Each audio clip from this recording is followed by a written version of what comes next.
अस्सलाम वालेकुम। दुनिया व्लॉग के साथ मैं हूं अंजुम फ़ारूक। मुस्लिम लीग नून के सेनेटर इरफान सिद्दीकी ने बहुत अहम बयान दिया है। उन्होंने कहा है कि नवंबर 2022 के अंदर पीटीआई और पीडीएम की दीगर जमातें कमर जावेद बाजवा को बतौर आर्मी चीफ एक्सटेंशन देने के लिए आमादा हो गई थी। जब ये पैगाम मियां नवाज शरीफ को दिया गया तो वो इस फैसले के सामने दीवार बन गए। हुकूमत को धमकियां दी गई, उसके बाद मार्शल लॉ लगाने का कहा गया, मगर मियां नवाज शरीफ अपने फ़ैसले से टस से मस नहीं हुए। उन्होंने अपने भाई को कहा कि डट जाएं। बाद अपने फेवरेट उम्मीदवार को आर्मी चीफ लगाने के लिए भी ज़ोर लगाया गया, मगर मियां नवाज शरीफ नहीं माने। उन्होंने कहा कि इस बार एक्सटेंशन दी जाएगी और ना ही किसी की बात मानी जाएगी। इस बार जो सीनियर मोस्ट होगा उसे ही आर्मी चीफ लगाया जाएगा।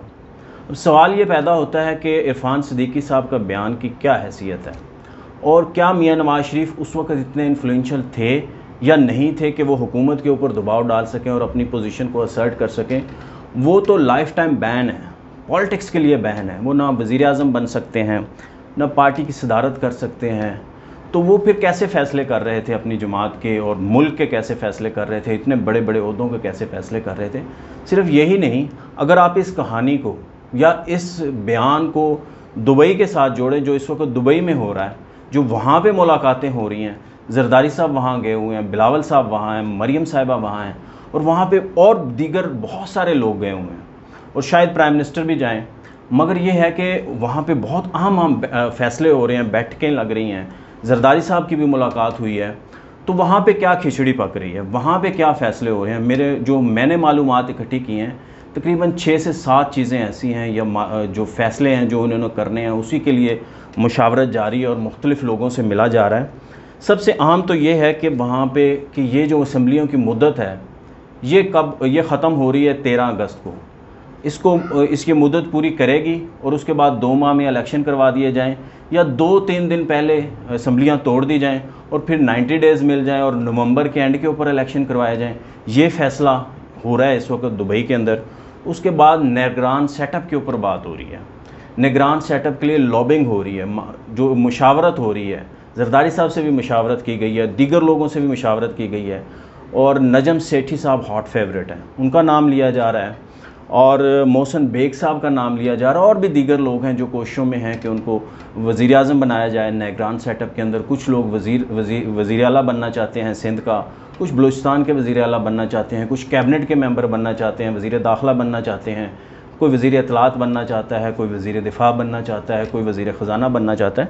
तो एक तवील लिस्ट है, और ये सारे फ़ैसले इस वक्त मियां नवाज शरीफ कर रहे हैं, क्योंकि सिंध का सेटअप भी बनना है और बलूचिस्तान का सेटअप भी बनना है, उसके ऊपर भी मुशावरत होनी है। तो मुझे ये जब मालूमात आई तो मुझे बड़ा दुख हुआ, अफसोस हुआ कि पीटीआई कहाँ थी और कहाँ चली गई। अपने पाँव पे कुल्हाड़ी मारना किसे कहते हैं और किसे कहते हैं। अगर पीटीआई गुज़श्ता साल कौमी असम्बली से इस्तीफ़े ना देती तो आज उनका अपोजिशन लीडर होता, और वो भी इस वक्त अपनी लॉबिंग कर रहे होते। वो भी इस वक्त जो है ना फैसलों के अंदर वो भी 3 नाम देते, प्राइम मिनिस्टर की तरफ से 3 नाम आते, तो फिर फैसला होता, वो भी सिस्टम के अंदर रेलिवेंट होते। मगर उन्होंने क्या क्या नहीं किया इस सिस्टम को तबाह करने के लिए। उन्होंने इतनी एग्रेसिव पॉलिटिक्स की उन्होंने, और उसका नतीजा 9 मई निकला, और उसके बाद सारी पार्टी तितर बितर हो गई, सब लोग छोड़ गए, नज़रियात धरे का धरा रह गया, वर्कर भाग गया, जो रहनुमा थे वो भी भाग गए। तो ऐसे होता है। अगर वो पंजाब की असम्बली ना तोड़ते, केपी की असम्बली ना तोड़ते, तो वहाँ जो निगरान सेटअप बनना था उसके अंदर भी उनका हिस्सा होना था। इस वक्त वो भी बातचीत चल रही होती, मगर क्या कीजिए, जो है ना उन्होंने अपने सियासत को ख़ुद ख़त्म किया। इसके ऊपर कोई क्या कर सकता है। तो बहरहाल निगरान सेटअप के लिए पूरी प्लानिंग इस वक्त दुबई के अंदर हो रही है। और तीसरा अहम नुकता ये है कि मुस्लिम लीग नून और पीपल्स पार्टी के अंदर इसलिए मुज़ाकरात हो रहे हैं कि इलेक्शन, ये जो पीडीएम का है, इसको इंतखाबी इत्तेहाद बनाया जाए या ना बनाया जाए। और दीगर जमातें भी हैं जो इस वक्त काफ़ लीग है, इस्तेहकाम पाकिस्तान पार्टी है, परवेज़ खटब का एक ग्रुप है जो अनाउंस होना है केपी के अंदर, मौलाना फजल रहमान की जमात है, और बाकी जमातें और पीपल्स पार्टी, नून लीग, ये सारे मिल के इलेक्शन लड़ें या ये एक दूसरे के ख़िलाफ़ लड़ें। क्योंकि पीटीआई का में जो तोड़ फोड़ का सिलसिला है ना, जो मुझे लग रहा है वो पोलिंग डे तक जारी रहेगा, और जब पोलिंग डे तक जारी रहेगा तो फिर ज़ाहिर है वो मुकाबले की फ़िज़ा नहीं होगी जिस तरह के कहा जा रहा। तो ये एक दूसरे के ख़िलाफ़ इलेक्शन लड़ें या एक दूसरे के साथ इत्तेहाद करके इलेक्शन लड़ें। अगर इत्तेहाद करके लड़ते हैं और फिर गवर्नमेंट बनाते हैं तो फिर किसके ख़िलाफ़ इलेक्शन लड़ेंगे। तो ये सारे फैसले किए जा रहे हैं, और एक दूसरे के ख़िलाफ़ लड़ेंगे तो उसका क्या होगा और उसके बाद क्या सिलसिला बनेगा, उसके ऊपर सारी बातचीत हो रही है। पंजाब में चौथा नुकता ये है कि पंजाब में सीट एडजस्टमेंट, अगर ये इत्तेहाद की सूरत में जाते हैं तो जरदारी साहब पंजाब में हिस्सा मांग रहे हैं। वो कहते हैं कि सीट एडजस्टमेंट होनी चाहिए पंजाब के अंदर ना। कुछ बड़े बड़े नाम हैं, गिलानी साहब हैं, उनके 2-3 बेटे हैं, उन सीटों के ऊपर वो कह रहे हैं कि नून लीग कैंडिडेट इकट्ठा ना करे, खड़े ना करे। कायरा साहब वाली सीट के ऊपर गुजरात के अंदर राजा परवेज़ अशरफ साहब की जो रावलपिंडी में है, फैसल सालेहात की जंग के अंदर है, सरगोदा के अंदर नदीम अफजल चंद हैं, कसूर के अंदर चौधरी मंसूर साहब हैं, ये और दीगर हैं। कुछ सीटें वो मांग रहे हैं, 20 से 25 सीटें मांग रहे हैं, काफ़ी लीग 8 से 10 सीटें मांग रही है। तो वो कहते हैं कि सीट एडजस्टमेंट कर लें, मगर नून लीग इस वक्त देने की पोजीशन में है या नहीं, क्योंकि नून लीग के अपने भी कैंडिडेट हैं, वो कहाँ जाएंगे। नून लीग का खदशा है कि अगर उन्होंने टिकटें ना दी तो वो आज़ाद खड़े हो जाएंगे, फिर भी वही बात आ जाएगी।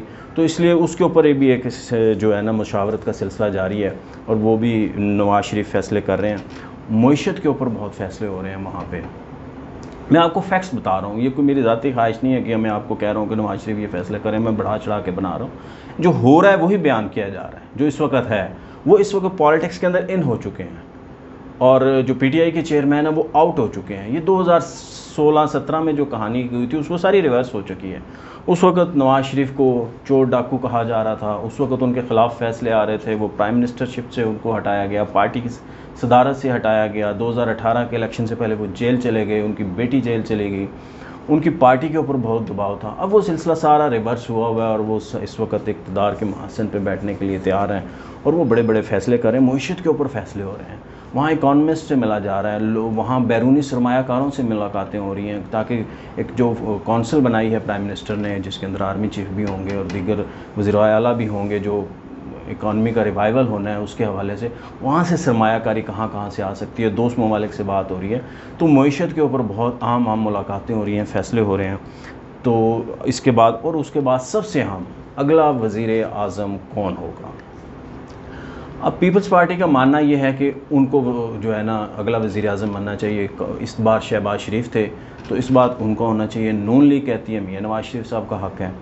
तो अब उसके ऊपर फ़ैसला होना है कि अगर साथ इलेक्शन लड़ते हैं तो फिर किसका वज़ीर आज़म होगा, और अगर अलग अलग लड़ते हैं तो फिर भी आगे चल के एक हंग पार्लियामेंट अगर बनती है, किसी को मेजॉरिटी नहीं मिलती, तो फिर भी सारे मिल के हुकूमत बनाएँ, और उसके बाद फिर वज़ीर आज़म कौन होगा।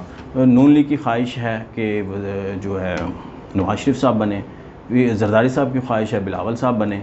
तो अब देखते हैं ये ऊँट किस करवट बैठता है, मगर जब तक नवाज शरीफ साहब के फ़ैसले नहीं होते, मेरे ख़्याल में उनको टाइम लग जाएगा थोड़ा, और जब तक नहीं फ़ैसले होते तो फिर शायद इंटरम सेटअप के लिए 2 माह के लिए, एक दफ़ा 2008 के अंदर पंजाब के अंदर भी 2 माह के लिए वज़ीर आला बनाया गया था, उसके बाद शहबाज शरीफ साहब आ गए थे, तो शायद कुछ ऐसा सेटअप बन जाए। तो बहरहाल देखते हैं हालात किस तरफ जाते हैं।